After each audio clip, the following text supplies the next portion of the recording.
Chapter है sheet metal. तो इस वीडियो में हम आपके लिए लेकर आए हैं शीट मेटल। आखिरकार शीट मेटल जो होता है वह क्या होता है, इसका उपयोग कहाँ होता है, शीट मेटल शॉप में जब हम काम करते हैं तो वहाँ पे किस किस टूल की आवश्यकता होती है, कटिंग टूल में क्या होता है, या शीट मेटल का उपयोग कहाँ होता है, या फिर इंजीनियरिंग क्षेत्र में शीट मेटल का उपयोग कितना होता है, कहाँ कहाँ पे करते हैं। तो आइए हम देखते हैं शीट मेटल के बारे में। तो सबसे पहले देखेंगे ये जो शीट मेटल जो है या शीट मेटल शॉप में शीट के किनारे को मोड़ा जाता है। जैसे शीट मेटल वर्कशॉप में जब काम किया जाता है तो वहां पे क्या किया जाता है, जो शीट मेटल बड़ा सा जो चादरा के समान होता है उसको क्या जाता है, उसके किनारों को मोड़ दिया जाता है और किनारे को मोड़ को जो है वो हेम कहते हैं, जिसको आगे वाले वीडियो में फिर से विस्तार से बताया जाएगा। तो शीट मेटल शॉप में किनारे को मोड़ा जाता है और अनेक इंजीनियरिंग क्षेत्र में हमारे जरूरतों को पूरा करने में शीट मेटल का प्रयोग किया जाता है। ये जो इंजीनियरिंग लाइन है, इंजीनियरिंग क्षेत्र है, इस क्षेत्र में शीट मेटल का बहुत ज्यादा उपयोग होता है। तो आगे देखेंगे हमारे घरेलू वस्तुओं, सजावट के सामान तथा इंजीनियरिंग सामान की जरूरतों को पूरा करती है। इस कार्य में धातु की पतली चादरें का प्रयोग किया जाता है। जैसे में शीट मेटल का कार्य हम जो भी घरेलू सजावट होता है, जैसे कोई रूम बना उसमें एक्स्ट्रा कुछ अगर लगाना है, कुछ सजावट का सामान, तो वहां पे हम शीट मेटल का भी उपयोग करते हैं जिससे वह देखने में सुंदर और अच्छा लगे। उसके बाद है कि घरेलू वस्तु, जैसे घरों में बहुत सारा बर्तन होता है, वो जो बर्तन है ना, बर्तन को बनाने में भी शीट मेटल का प्रयोग किया जाता है। जैसे में हम देखते हैं केतली, थाली, ट्रे, उसके साथ साथ चिमनी वगैरह भी देखते हैं, वो भी शीट मेटल का ही बना हुआ होता है। जैसे में एग्जांपल में दिया गया है संदूक, बाल्टी, लालटेन, कार, मतलब शीट मेटल का प्रयोग इसलिए करते हैं क्योंकि शीट मेटल से कोई भी डिजाइन को बनाना बहुत आसान होता है, बहुत अच्छा लगता है शीट मेटल से बना हुआ चीज, और वह हल्का भी होता है जिसको हम एक स्थान से दूसरे स्थान पे ले जा सकते हैं और देखने में भी सुंदर लगता है। यही है शीट मेटल।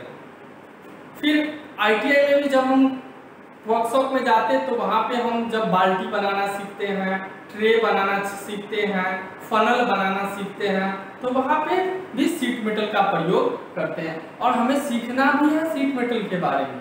अगर हम शीट मेटल का काम अच्छा से जान जाते हैं तो हम कभी भी बेरोजगार नहीं रह सकते। सरकारी जॉब हुई तो बेहतर, नहीं हुए तो भी बेहतर, हम अपना रोजगार कहीं लगा सकते हैं।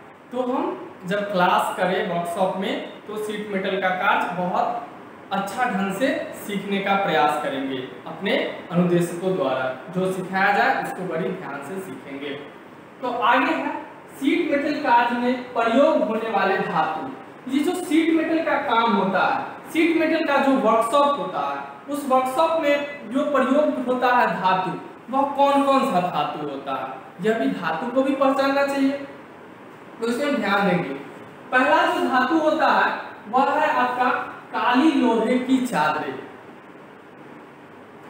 जिसपे क्या होता है ना, काली लोहे की चादरें जो होती है उस पे जंग लग जाता है, लेकिन इसका भी प्रयोग हम वर्कशॉप में करते हैं। उसके बाद है जस्ते लोहे की चादरें, फिर है तांबे की चादरें, पीतल की चादरें, एल्युमिनियम की चादरें। एल्युमिनियम की चादर से जो भी सामान, जो भी वस्तु बनता है वह काफी हल्का होता है। उसके बाद है जंग रोधी इस्पात की चादरें, तो वैसा इस्पात जिसमें जंग ना लगे, जंग रोधी, तो वह भी चादर का प्रयोग हम शीट मेटल वर्कशॉप में करते हैं। उसके बाद है शीट मेटल शॉप में प्रयोग होने वाले टूल्स। जहाँ पे शीट मेटल का वर्कशॉप है, जब हम शीट मेटल का कार्य करने जाते हैं तो वहाँ पे कौन कौन सा टूल होना चाहिए, क्या क्या टूल हम उस वर्कशॉप में रखेंगे और उससे हम क्या क्या काम करेंगे उसके बारे में देखेंगे। तो इसके लिए पहला जो है वह है आपका कटिंग औजार, कटिंग टूल्स। वर्कशॉप में सबसे पहले कटिंग टूल तो होना ही चाहिए, क्योंकि सीट मेटल का जो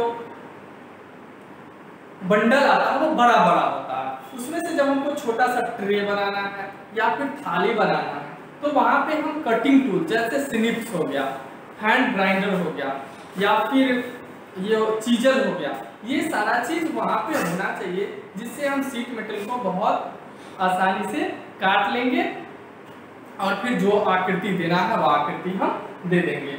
उसके बाद है मार्किंग औजार। जब सीट मेटल पे हम काम करते हैं, जब उसको हम काटते हैं तो काटने के लिए हमको सबसे पहले तो मापना होगा। जब माप लेंगे तो मापने के बाद हमें एक मार्किंग औजार जैसे में हो गया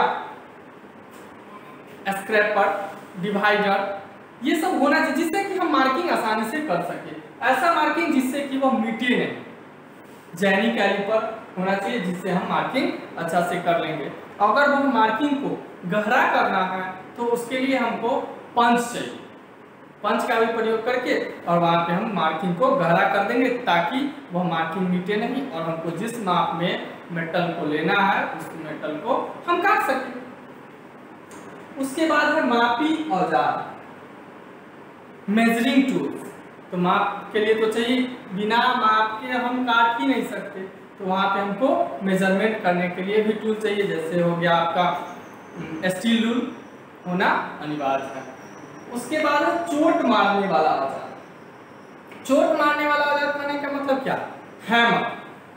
हैमर चाहिए कि अगर सीट मेटल टेढ़ा है तो जब हम मापने जाते हैं या फिर काटने जाते हैं या मार्किंग करने जाते हैं, कोई भी कार्य को करते हैं, तो अगर सीट मेटल टेढ़ा है तो उसको हम सीधा करने के लिए, चोट मारने के लिए हम वहां पे मैलेट हैमर का प्रयोग करेंगे। जो मैलेट हैमर जो होता है वह लकड़ी का बना होता है। वो मैलेट हैमर जो लकड़ी का होता है वह इमली का लकड़ी। एग्जाम में भी क्वेश्चन आता है कि मैलेट हैमर जो होता है वह किस चीज का लकड़ी का बना होता है। इमली का लकड़ी, शीशम का लकड़ी, सखुआ का लकड़ी, और इनमें से कोई नहीं। अगर ऑप्शन में ये चारों रहे तो हम इनमें से कोई नहीं छोड़ के ये तीनों ऑप्शन जो है, इमली का लकड़ी, सखुआ का लकड़ी और शीशम का लकड़ी, ये तीनों ऑप्शन को मारेंगे सही। उसके बाद है सहारा देने वाला औजार। सहारा देने वाला औजार, वहां पे हमें एक लकड़ी का लट्ठा होना चाहिए या फिर एनविल होना चाहिए। एनविल के माध्यम से भी हम वहां पे सहारा दे देते हैं। सीट मेटल को एक साइड से सहारा दे करके और उस पर हम कोई भी चीज को, कोई भी सीट मेटल को बड़ी आसानी से काट लेते हैं। तो आगे अब देखेंगे सीट मेटल में उपयोग होने वाले कटिंग टूल। तो सीट मेटल में उपयोग होने वाला जो कटिंग टूल है वह होता है स्निप्स। स्निप्स किसको बोलते हैं? तो जो हंस कटिंग कैंची जो होता है उसी को हम स्निप्स बोलते हैं। यह कैंची से पतला सीट मेटल को आसानी से हम काटते हैं। और ये जो स्निप्स जो होता है वह दो प्रकार के स्निप्स होता है, एक सीधा स्निप्स और दूसरा बैंड स्निप्स। तो ये जो सीधा स्निप्स होता है इसका उपयोग हम बड़े बड़े सीट को काटने में प्रयोग करते हैं। और ये जो बैंड स्निप्स होता है इसका हम आंतरिक गोलाकार, जब सीट में हमको कहीं पे गोल आकृति का काटना है, शंक्वाकार का काटना है, तो वहां पे हम बैंड स्निप्स का प्रयोग करते हैं। तो इस चैप्टर में बस इतना ही था सीट मेटल के बारे में। अब आगे के वीडियो में फिर से सीट मेटल के बारे में जो बहुत ज्यादा जो टूल सब का प्रयोग है वो आगे के वीडियो में आपको मिलेगा। तब तक के लिए धन्यवाद। अगर मेरा वीडियो आपको अच्छा लगे तो वीडियो को लाइक करें और चैनल को सब्सक्राइब करें।